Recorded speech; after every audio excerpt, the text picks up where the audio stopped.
வணக்கம் நண்பர்களே.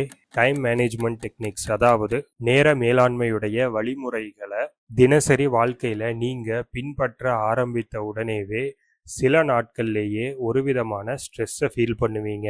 ஆவரேஜாக பார்த்தா நீங்கள் செய்யணும்னு பிளான் பண்ண டாஸ்க் எல்லாமே கரெக்டாக தான் நடந்திருக்கும். பட் இருந்தாலும் உங்களுடைய மனசில் ஒரு விதமான ஸ்ட்ரெஸ் தினமும் இருந்துகிட்டே இருக்கும். அது எதனால் வருது, எங்கே தப்பு பண்ணுறீங்க அப்படிங்கிறத இந்த பதிவில் தெளிவாக பார்க்கலாங்க. ஒர்க் அதிகமாகி ஸ்ட்ரெஸ் வந்துடக்கூடாதுங்கிறதுக்காக அந்த ஒர்க்கை மேனேஜ் பண்ணுறதுக்காக நம்ம டைம் மேனேஜ்மெண்ட் யூஸ் பண்ணுறோம். ஆனால் எந்த மாதிரி சூழ்நிலையில் டைம் மேனேஜ்மெண்ட்டே நமக்கு ஒரு ஸ்ட்ரெஸ்ஸாக மாறிடுது அப்படின்னா, முதல் காரணம் over structuring your day. Time மேனேஜ்மெண்ட்டுன்னு சொல்லும்போது எல்லாரும் என்ன நினச்சிக்கிறாங்கன்னா, நம்மளுடைய ஒரு நிமிஷத்தை கூட வேஸ்ட் பண்ணக்கூடாது, ஒவ்வொரு நிமிஷத்தையும் நம்ம பிளான் பண்ணி எக்ஸிக்யூட் பண்ணணும் அப்படின்னு நினச்சிக்கிறாங்க. இது ஒரு தவறான புரிதலுங்க. இப்படி நீங்கள் நினச்சிங்க அப்படின்னா நிச்சயமாக உங்களுக்கு ஸ்ட்ரெஸ் தான் வரும். ஒரு டாஸ்க்கை நீங்கள் ஃபிசிக்கலாகவோ, அதாவது நோட்டில் எழுதி அந்த மாதிரி ட்ராக் பண்ணாலும் சரி, இல்லை டிஜிட்டலாக மொபைல் ஃபோன் லேப்டாப்பில் ட்ராக் பண்ணாலும் சரி, முக்கியமான டாஸ்க்கை மட்டும் எழுதுங்க. அதை விட்டுட்டு வீட்டில் இருந்து ஆஃபீஸுக்கு போகிற டைம், ஆஃபீஸில் பிரேக் போகிற டைம், குளிக்கிற டைம், சாப்பிட்ற டைம், இந்த மாதிரி இருக்கிறது எல்லாமே நீங்கள் அந்த டாஸ்கில் எழுதி அதில் ஏதாவது ஒரு டிலே ஆகலாம்.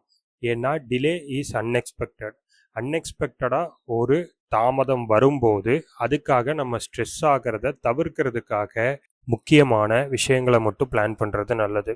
ரெண்டாவது விஷயம், அன்ரியலிஸ்டிக் எக்ஸ்பெக்டேஷன். டைம் மேனேஜ்மெண்ட் தெரிஞ்ச உடனேவே நிறைய பேர் என்ன பண்ணுறோம் அப்படின்னா, ஒரே நாளில் நிறைய விஷயங்களை டம்ப் பண்ண பார்க்குறோம். ஒரு 20 விஷயத்தை லிஸ்ட் பண்ணி இன்னைக்குள்ள இந்த 20 விஷயத்தையும் நம்ம முடிச்சே ஆகணும் அப்படிங்கிற மாதிரி கொண்டு போய் நமக்கு நாமே ஒரு பர்சனலாக ஒரு ஸ்ட்ரெஸ்ஸை க்ரியேட் பண்ணிக்கிறோம். இதுவும் தவறுங்க. உங்களால் 20 விஷயம் முடிக்க முடியாது அப்படிங்கிறது கிடையாதுங்க. ஒரு நாளில் முக்கியமான 3 விஷயம் எதுன்னு பார்த்து அது 3க்கு மட்டும் நீங்கள் பிளான் பண்ணுங்கள். காலையில் நான் இதை பண்ண போகிறேன், மதியம் இதை பண்ண போகிறேன், இந்த நாளுடைய முடிவில் இதை பண்ண போகிறேன். இது 3 தான் முக்கியம். இந்த 3 முடிக்கலைன்னா மட்டும்தான் உங்களை நீங்களே ப்ளேம் பண்ணிக்கணும். இந்த 3 தவிர மற்றது 30 விஷயம் நீங்கள் எழுதியிருந்தாலும் அதற்கு அதிகமாக இம்பார்ட்டன்ஸ் கொடுக்க தேவையில்லை. இந்த மாதிரி ஒரு மைண்ட் செட்டை நீங்கள் க்ரியேட் பண்ணிட்டீங்க, அதிகமாக நமக்கு நம்மளே டம்ப் பண்ணி ஸ்ட்ரெஸ் ஆகிக்க வேண்டிய அவசியம் கிடையாது. மூணாவது விஷயம், constant self monitoring. Time management follow பண்ண ஆரம்பித்த உடனே 10 நிமிஷத்துக்கு ஒருக்கா டைம் பார்த்துட்டே இருப்பாங்க. நீங்கள் ஃபாலோ பண்ணுறவராக இருந்தால் இது உங்களுக்கே கூட செட் ஆகலாம்.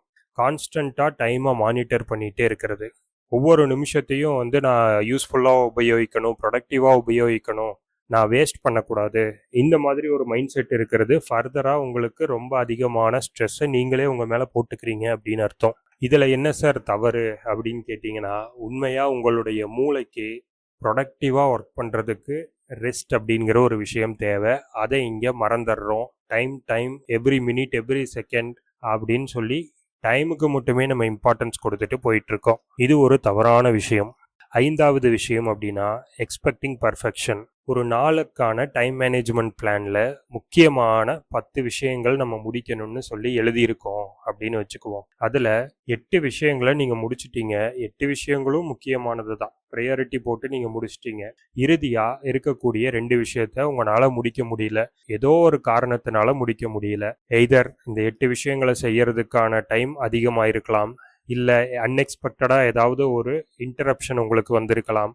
ஆனால் இந்த பர்ஃபெக்ஷனிஸ்ட் மைண்ட் செட் உங்களுக்கு என்ன பண்ணும் அப்படின்னா, 10 எழுதியிருந்தா நான் 10ஐயும் நைட்டு தூங்க போகிறதுக்கு முன்னாடி முடிச்சு ஆகணும் அப்படின்னு சொல்லிட்டு நீங்கள் 8 முடித்ததை பெரிய விஷயமா சக்ஸஸாக நினைக்காது.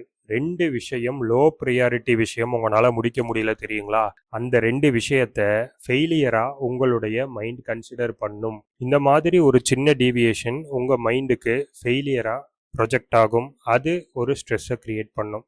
டைம் மேனேஜ்மெண்ட்டில் நம்ம செய்யக்கூடிய தவறுகளும் அதனால் ஏற்படக்கூடிய ஸ்ட்ரெஸ்ஸுக்கு காரணமாக 5 ரீசன்கள் பார்த்தோம். இதை எப்படி கரெக்ட் பண்ணுறது அப்படிங்கிறத பார்ப்போம். ஃபஸ்ட்டு விஷயம், யூஸ் டைம் பிளாக்கிங் மெத்தட். அதாவது உங்களுடைய டைம் மேனேஜ்மெண்ட் பிளானில் 9 o'clock ஒர்க் ஸ்டார்ட் பண்ணுறோமா, ஃபஸ்ட்டு 30 minutesல இமெயில்ஸ் செக் பண்ணிடுவேன், அடுத்து ஒரு 45 minutesல டாஸ்க் ஏவை முடிச்சிடுவேன், அடுத்து ஒரு 25 minutesல டாஸ்க் பியை முடிச்சிடுவேன். இந்த மாதிரி நீங்கள் பிளான் போடுறத விட டைம் பிளாக்கிங், ஒரு பெரிய ஒர்க் அதை எடுத்துட்டு அதை உங்களால் 1 hourல முடிக்க முடியும் அப்படின்னா எக்ஸ்ட்ரா ஒரு 30 minutes கொடுத்து 1.5 hours சொல்லி அந்த டைம் பிளாக்கிங் பண்ணிடுங்க. ஸோ தட் அன்எக்ஸ்பெக்டடாக ஏதாவது ஒரு இன்டரப்ஷன் உங்களுக்கு வந்தாலும் உங்களுக்கு எக்ஸ்ட்ரா 30 மினிட்ஸ் இருக்குது, அதனால உங்களால் அந்த ஒர்க்கை முடிச்சிட முடியும், உங்களுக்கு ஸ்ட்ரெஸ்ஸும் இருக்காது. இரண்டாவது விஷயம், ஆல்வேஸ் கீப் பஃபர் டைம். உங்களுடைய டைம் மேனேஜ்மெண்ட் செக்லிஸ்ட், உங்களுடைய டாஸ்க் லிஸ்ட்டில் எப்படி சொல்லலாம், டாஸ்க் ஏவை முடிக்கிறதுக்கு 9 AM to 10 AMனு போட்டிருக்கீங்க.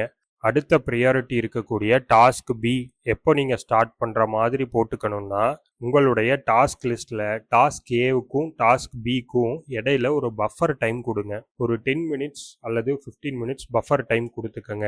இந்த மாதிரி கொடுக்கறதுனாலையும் இந்த பஃபர் டைமில் உங்கள் மைண்டு கொஞ்சம் ரிலாக்ஸ் ஆயிரும். அந்த 15 நிமிஷத்துக்கு உங்களுக்கு எந்த டாஸ்க்கும் இருக்காதுங்கிறது உங்கள் மைண்டுக்கு தெரியும். ஒரு சின்ன வாக் போயிட்டு வரலாம், இல்லை பக்கத்தில் யாரு கூடயாவது பேசலாம் அப்படிங்கிற மாதிரியான ஒரு எண்ணம் வரும். ஆட்டோமேட்டிக்காக உங்களுடைய மைண்டு ஒரு டாஸ்க்குக்கும் இன்னொரு டாஸ்க்குக்கும் இடையில ரிலாக்ஸ் ஆகும். உங்களுக்கு ஸ்ட்ரெஸ் ஏற்படாது. மூணாவது விஷயம், ரியலிஸ்டிக்கான கோலை செட் பண்ணணும்.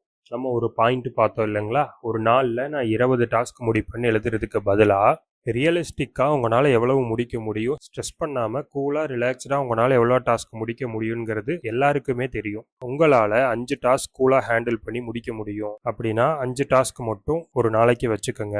10 டாஸ்க் முடிக்க முடியும்னா 10 டாஸ்க் மட்டும் வச்சுக்கோங்க. சின்ன சின்ன டாஸ்க்கை நிறைய எடுக்கிறதுக்கு பதிலாக பெரிய கோல், அதாவது முக்கியமான ஒரு பெரிய வேலையை எடுத்து 3 வேலைகள் அல்லது 4 வேலைகள் ஒரு நாளில் முடித்தா கூட அது உங்கள் மைண்டுக்கு மிகப்பெரிய சாட்டிஸ்ஃபேக்ஷனை கொடுக்கும். கடைசி விஷயம், பிளான் பிரேக்ஸ். ஒரு டாஸ்க்குக்கும் இன்னொரு டாஸ்க்குக்கும் இடையில நம்ம பஃபர் டைம் கொடுக்க சொன்னோம். இது அது இல்லைங்க, ஒரு டாஸ்க் நடந்துட்டு இருக்கும் போதே இடையில பிரேக் எடுத்துக்கிறது. ஃபார் எக்ஸாம்பிள், நீங்கள் உங்கள் ஆஃபீஸில் ஒரு டேட்டா ரெடி பண்ணிட்டு இருக்கீங்கன்னு எடுத்துக்குவோம். உங்கள் ஆஃபீஸ் மெம்பர்ஸுடைய எல்லா டேட்டாவையும் நீங்கள் கன்சாலிடேட் பண்ணணும்னு நம்ம எடுத்துட்டோம்னா அதுக்கு ஒரு 2.5 hours ஆகும். இது ஒரு டாஸ்க்காக நீங்கள் உங்களுடைய டைம் மேனேஜ்மெண்ட் ஷீட்டில் ஆட் பண்ணியிருக்கீங்க. இந்த டாஸ்க்கை 2.5 hours அட் அ ஸ்ட்ரெச் உட்காந்து செஞ்சீங்க அப்படின்னா நிச்சயமாக அது உங்களுக்கு ஒரு ஸ்ட்ரெஸ் கிரியேட் பண்ணும். அண்ட் ஆல்சோ 2.5 hours விட அந்த டாஸ்க் அதிகமாக எடுத்துக்கும். ஏன்னா நம்ம முன்னவே சொன்ன மாதிரி நம்ம பிரெயினுக்கு பிரேக் கொடுத்தோம்னா தான் பிரெயின் அதிக ப்ரொடக்டிவாக வேலை செய்யும். அப்போ நீங்கள் என்ன பண்ணலான்னா, டைம் மேனேஜ்மெண்ட்லேயே நிறைய டெக்னிக்ஸ் இருக்குங்க. ஃபார் எக்ஸாம்பிள், நான் ஒரே ஒரு டெக்னிக் மட்டும் சொல்கிறேன். பொமோடாரோ டெக்னிக் அப்படின்னு ஒரு விஷயம் இருக்குது. இதில் என்னென்னா, நீங்கள் ஒவ்வொரு 25 நிமிடங்களுக்கும் 5 நிமிடங்கள் பிரேக் எடுத்துக்கிறது. அப்போது உங்களுடைய வேலை 2.5 மணி நேரம் பிடிக்கும் அப்படின்னா ஃபஸ்ட்டு 25 நிமிஷம் ஒர்க் பண்ணுறீங்க, அப்புறம் ஒரு 5 மினிட்ஸ் பிரேக் எடுத்துக்கிறீங்க. இந்த 5 நிமிஷம் பிரேக் அப்புறம் அடுத்து ஒரு 25 மினிட்ஸ் ஒர்க் பண்ணுறீங்க, அப்புறம் ஒரு 5 நிமிஷம் எடுத்துக்கிறீங்க. இது மாதிரி 2.5 ஹவர்ஸ்க்கு பார்த்தோம்னா 5 ஒர்க்கிங் விண்டோஸ் வரும், 5 பிரேக் விண்டோஸ் வரும். அப்போ உங்களால் அதிக ப்ரொடக்டிவாகவும் ஒர்க் பண்ண முடியும். எவ்வளோக்கு எவ்வளோ ஒர்க் பண்ணுறோமோ அவ்வளோக்கு அவ்வளோ நம்ம பிரெயினுக்கு ரெஸ்ட் கொடுத்த மாதிரியும் இருக்கும், ஸ்ட்ரெஸ்ஸும் ஆக மாட்டீங்க. நண்பர்களே, டைம் மேனேஜ்மெண்ட் டெக்னிக்ஸ் ஃபாலோ பண்ணும்போது ஸ்ட்ரெஸ் ஏன் வருதுங்கிறதுக்கான காரணத்தையும் அதை எப்படி ஹேண்டில் பண்ணி டேக்கிள் பண்ணுறதுங்கிறதுக்கான வழிமுறைகளையும் இந்த பாட்காஸ்டில் பார்த்தோம். இது உங்களுக்கு பயனுள்ளதாக இருந்தால் இந்த வீடியோவை லைக் பண்ணுங்கள். உங்களுடைய நண்பர்களுக்கும் கலீக்ஸுக்கும் இந்த வீடியோவை ஷேர் பண்ணுங்கள். தொடர்ந்து இது மாதிரியான செல்ஃப் மோட்டிவேஷன், செல்ஃப் டெவலப்மெண்ட் சம்பந்தமான தகவல்களுக்கு நம்மளுடைய சக்ஸஸ் மைண்ட் செட் தமிழ் சேனலை சப்ஸ்கிரைப் பண்ணிக்கங்க. கூடவே நோட்டிஃபிகேஷன் வர்றதுக்கான பெல் ஐக்கானையும் கிளிக் பண்ணிக்கங்க. நன்றி, வணக்கம்.